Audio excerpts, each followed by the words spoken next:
Olá, todo mundo! Boa tarde para os meus 5 fãs.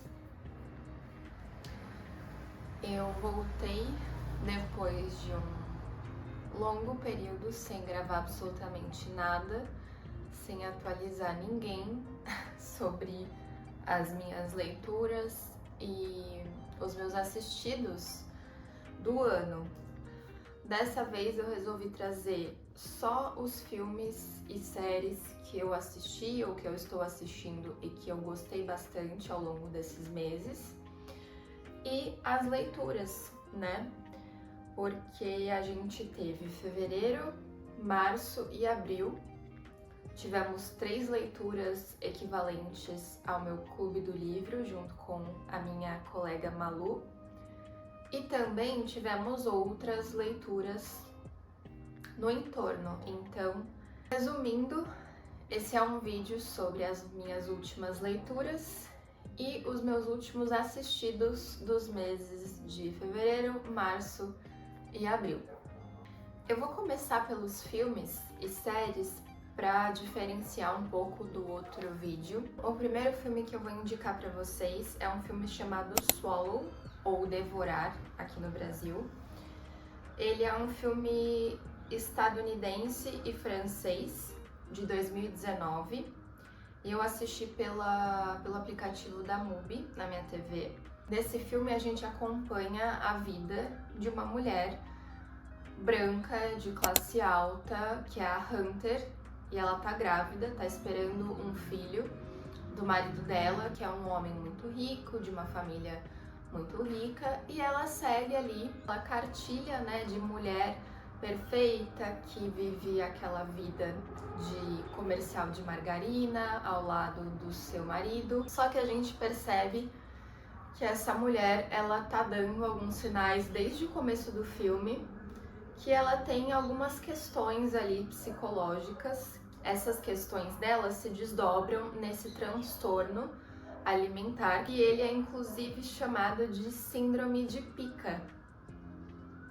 Exato, que é quando a pessoa ingere objetos não comestíveis. Só que ao longo do filme ela parece que vai piorando, né? O estado psicológico dela vai piorando porque ela começa a engolir objetos cada vez maiores. Eu acho que ele é um filme bem incômodo e a gente descobre no final do filme o porquê dela ter desenvolvido esse transtorno. Esse filme não vale a pena comentar muita coisa, vale a pena você ir lá e assistir. Não sei se ele ainda tá no catálogo da MUBI. Eu dei no Letterboxd, eu dei 4 estrelas pra ele. Inclusive, se você quiser me seguir no Letterboxd, é Isa Laurenciano. Na sequência, eu assisti a um filme sul-coreano que eu amei, assim, porque é um filme meio tragicômico, é um drama que é um thriller, mas que também tem momentos cômicos, alívios cômicos, e pra mim foi muito divertido assistir esse filme, que é o No Other Choice, ou A Única Saída.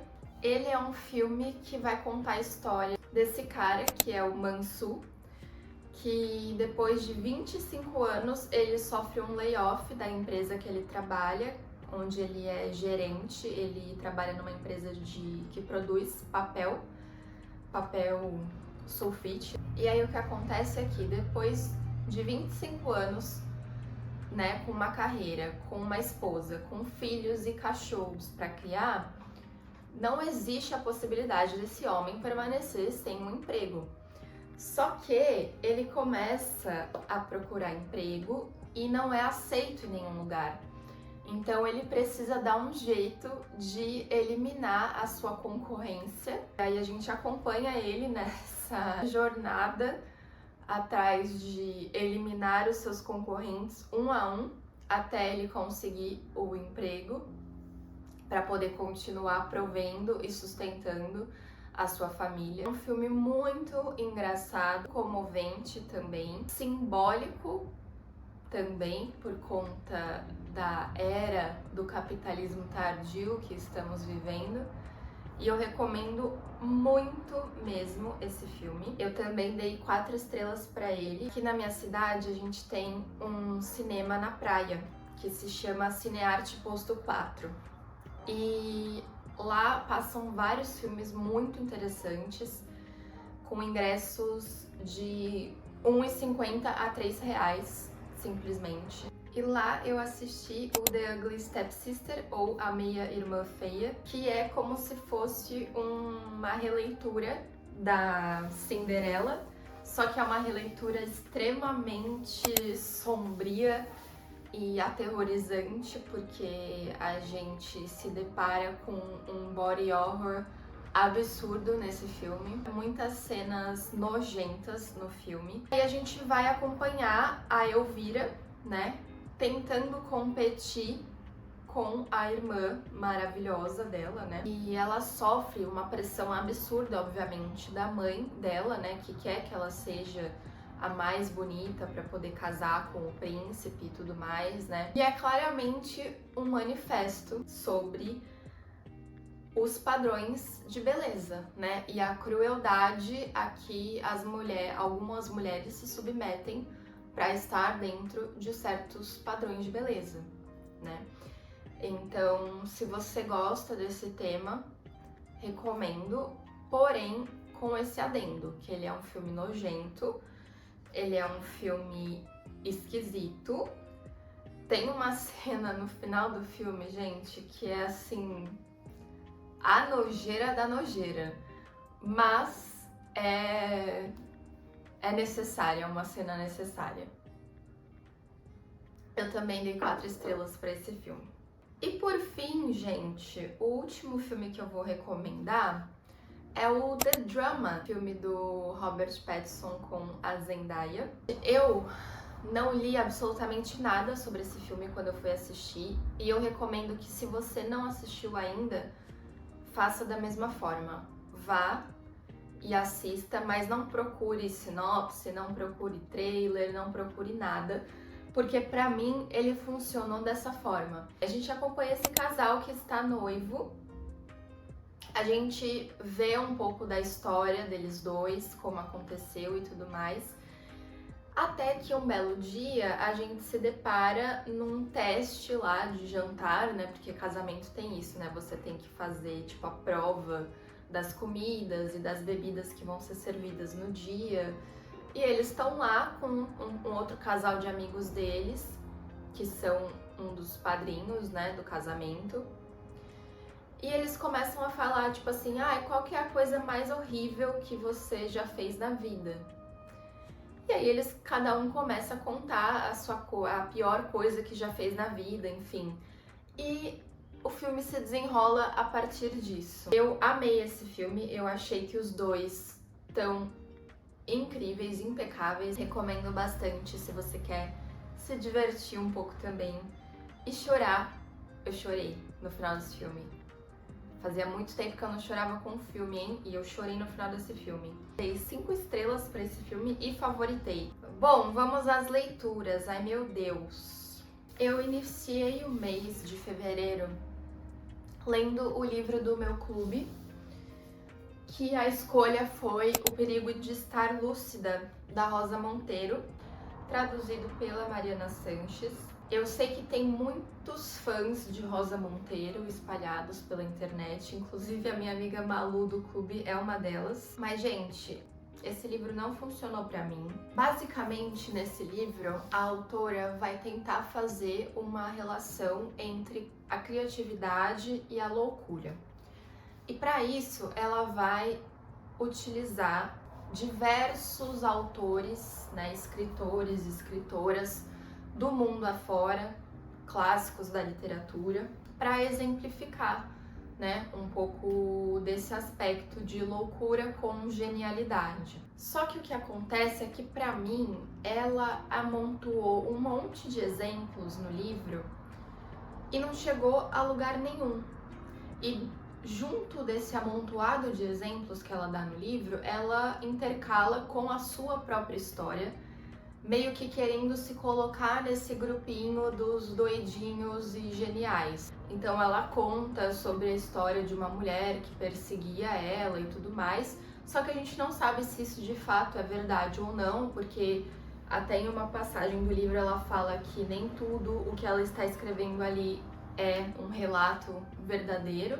Outra coisa que me deixou muito incomodada desde o começo do livro, algumas pessoas do clubinho discutiram que acharam que não foi proposital, porque ela realmente quis trazer esses cânones aí da literatura, mas ela não conseguiu, simplesmente ela não conseguiu trazer para dentro do livro um exemplo de uma figura não branca. E assim, dentro do universo da arte, da literatura, da música, desses tais dos gênios loucos, a gente tem milhares de figuras não brancas que possam ser comentadas e faladas e citadas, enfim. E ela acabou ficando ali naquele mesmo grupinho, então Fitzgerald, Sylvia Plath, Bukowski, tananana. Foi um livro que foi meio tanto faz. A premissa do livro é muito interessante, mas pra mim não fechou uma ponta. Ficou meio solto. Parece que ela quis trazer esse questionamento quase como uma tese e não elaborou. Então eu acabei dando apenas 2 estrelas para esse livro. Na sequência de O Perigo de Estar Lúcida, eu peguei um livro da Helena Ferrante que estava parado na minha estante há anos, que foi Um Amor Incômodo. Não foi meu favorito da Ferrante, apesar de eu não ter lido muitas coisas dela. A gente vai acompanhar a Adélia, né, que é a personagem principal do livro, que já tem por volta de 40 e poucos anos.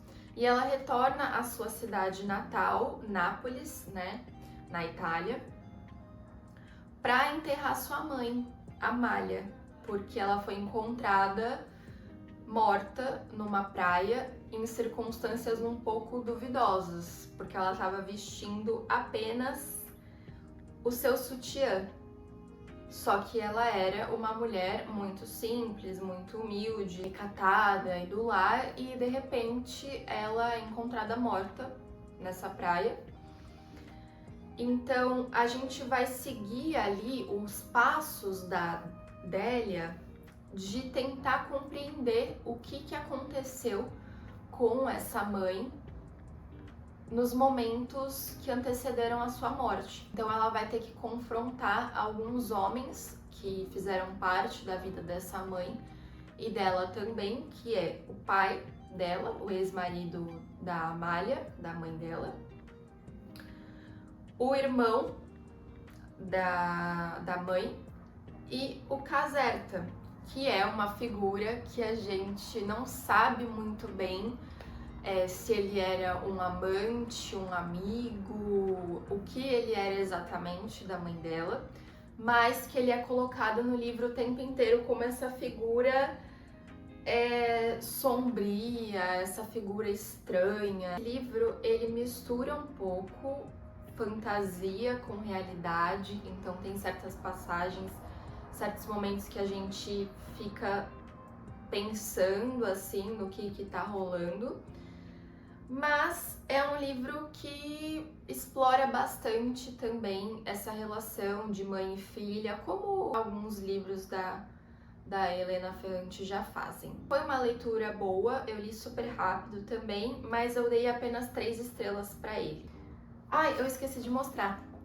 Eu li no livro físico, o da Helena Ferrante, e na sequência eu peguei o Memórias de Minhas Putas Tristes, do Gabriel Garcia Marques, com tradução de Eric Napomuceno. Esse daqui foi o último livro escrito pelo Gabo, e eu não tenho muita familiaridade com a obra dele. Eu acho que eu li, esse é o 3º livro que eu leio dele, mas os outros eu já li há muitos anos também, que é o Crônicas de uma Morte Anunciada, ou Crônica de uma Morte Anunciada, e Ninguém Escreve ao Coronel. Esse daqui também é um livro super curtinho, tem uma diagramação muito gostosa de ler. Ele tem nem 130 páginas. O da Ferrante também é bem curto, também é bem gostoso de ler. Ele tem 170 páginas. Enfim, esse livro, gente, é um livro que você precisa estar com a mente um pouco mais aberta e entender esse livro pelo que ele é. E não fazer julgamentos assim desnecessários. Porque nesse livro aqui a gente vai acompanhar a história desse narrador que a gente não sabe o nome. Chamam ele de Sábio e ele escreve para um jornal, ele é um crítico de arte e música de um jornal e ele está completando 90 anos. E ele quer se presentear aos 90 anos se dando de presente uma noite com uma virgem. O que a gente encontra aqui é uma coisa muito mais profunda sobre a vida desse homem, sobre a solidão desse homem, sobre os pensamentos que permeiam a mente dele, né? Afinal de contas, ele chegou aos 90 anos de idade, nunca se casou. Eu não vou contar muita coisa. Se você gosta de literatura latino-americana, se você gosta de Gabriel Garcia Marques, eu acho que você deve dar uma chance para esse livro. Foi uma leitura muito rápida, muito gostosa também de ler. A escrita do Gabo é muito boa. E é um livro reflexivo, assim, é um livro que eu acho que ele foi colocado no mundo, tipo assim, toma essa bomba aí pra vocês, não me importa o que vocês vão pensar disso, e eu acho que é pra quem consegue realmente ler o que tá nas entrelinhas do livro. Eu gostei bastante, eu dei 3,5 estrelas pra ele. E quero procurar outras coisas do Gabo para ler também, porque faz muito tempo que eu não lia nada dele e fiquei com mais vontade de ler outras coisas. Depois, gente, eu peguei na biblioteca do Sesc, eu emprestei um livro da Andrea Del Fuego, que é uma escritora brasileira, né? Que é o A Pediatra. Como eu me diverti com esse livro, cara, sério. Esse livro, gente, é basicamente, assim, resumindo muito resumidamente, sobre uma pediatra que não gosta de crianças. A Cecília, ela é uma figura muito peculiar. Ela é uma mulher extremamente fria, é uma mulher que me parece que apenas se contentou ali com as circunstâncias da vida, porque o pai dela é médico também e me parece que ela só seguiu, assim, a linhagem, né?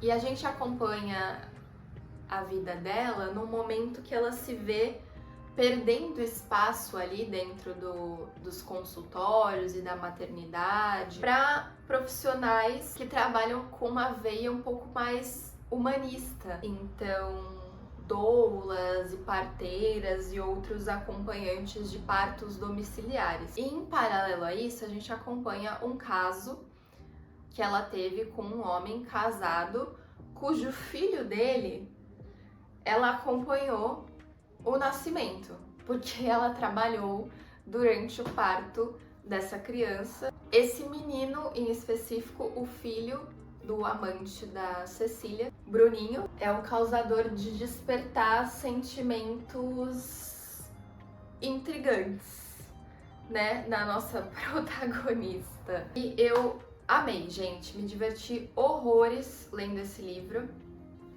e dei 4 estrelas para ele.